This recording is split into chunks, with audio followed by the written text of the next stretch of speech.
Coliques du nourrisson, crise de pleurs du nourrisson. Définition. Les coliques du nourrisson sont des crises de pleurs continues et intenses, survenant surtout au cours des 3 premiers mois. On estime qu'elles sont l'expression de douleurs à type de crampes au niveau de l'abdomen. La caractéristique de ces crises de pleurs est qu'elles surviennent souvent l'après-midi ou le soir, ou suite au repas. Les coliques du nourrisson sont difficiles à vivre pour le bébé comme pour les parents, car leur enfant pleure pendant des heures et ne peut pratiquement pas être calmé. La cause de ces coliques reste inconnue, mais on suppose qu'elles sont d'origine alimentaire ou qu'elles ont une cause organique. Des troubles survenant à un âge si précoce peuvent être l'expression d'une surcharge psychique du bébé, par exemple surmenage des parents ou problèmes relationnels entre les parents. Même si les douleurs sont intenses et que le bébé souffre, il faut garder à l'esprit que le nourrisson est généralement en bonne santé et que les coliques disparaîtront en l'espace de quelques mois. Cependant, les douleurs doivent faire l'objet d'un examen médical pour exclure toute autre maladie. On note une maladie de reflux, régurgitation du suc gastrique, chez près de 2% des bébés qui pleurent et une allergie aux protéines du lait chez environ 15% d'entre eux. Causes. Les causes sont multiples et pas encore élucidées définitivement. On suppose qu'il existe des causes alimentaires.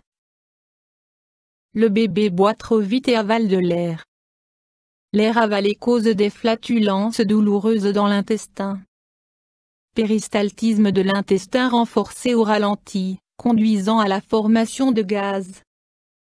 L'extension de l'intestin par les gaz est très douloureuse. Faim, lorsque la mère ne produit pas assez de lait. Malnutrition. Allergie alimentaire ou intolérance à certains aliments pouvant provoquer des flatulences, allergie aux protéines de vache ou intolérance au lactose. Causes psychiques. Situation difficile à supporter sur le plan psychique, surmenage des parents, rejet du bébé, problèmes relationnels entre les parents, situation de concurrence dans une fratrie. Causes organiques. Autres maladies comme otite, infection des voies respiratoires ou urinaires, maladie de reflux, troubles de la digestion, diarrhée, constipation, inflammation de l'intestin en raison d'une helminthiase, invagination intestinale. Troubles, symptômes. Pleurs violents pendant 2-3 heures, plusieurs jours par semaine, sur environ 3 mois, sans possibilité de calmer le nourrisson. Abdomen tendu et sensible à la douleur. Les jambes se rétractent brusquement. Peau pâle ou rougeâtre, sudation importante. Généralement les attaques débutent immédiatement après le repas, l'après-midi ou en début de soirée. Gargouilles de l'estomac et flatulences.